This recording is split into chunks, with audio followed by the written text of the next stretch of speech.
Right, imagine this. A barn, dusty and forgotten. Inside, under years of grime, sleeps a legend.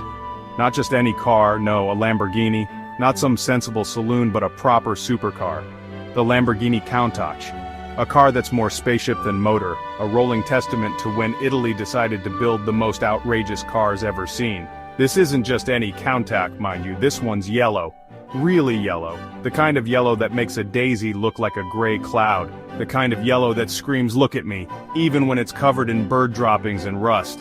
But this one's been hidden away, forgotten for years, waiting for someone to wake it up.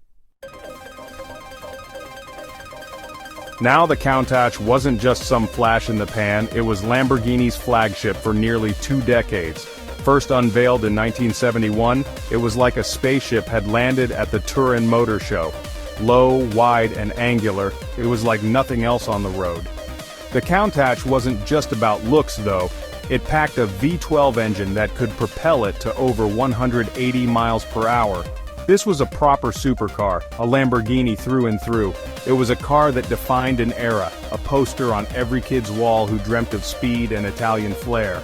This is one such car. Finding a car like this is like finding buried treasure. You approach it with a mix of excitement and trepidation. The years haven't been kind. Dust covers every surface. The once vibrant yellow paint is faded and cracked, a canvas for rust and neglect. Yet beneath the grime you can still see the car's beauty, the iconic wedge shape, the scissor doors, a Lamborghini trademark. It's a diamond in the rough, waiting for someone with the passion and skill to bring it back to its former glory. And that's where the real adventure begins.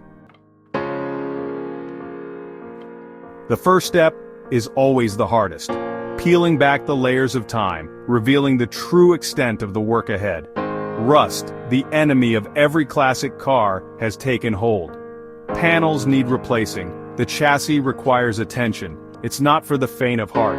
The interior is a time capsule.